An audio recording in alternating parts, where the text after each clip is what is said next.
What's the meaning of crimp?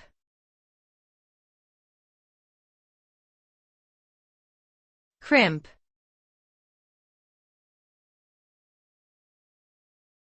Crimp.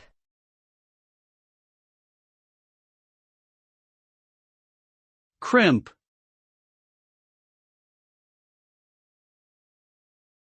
Crimp.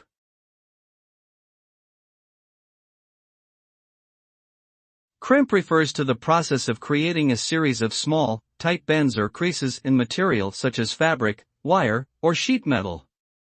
This results in the material becoming more compact and taking up less space.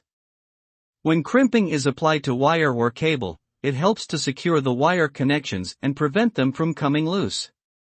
In textiles, crimp can add texture and volume to fabrics, while in sheet metal it can increase the strength and rigidity of the material.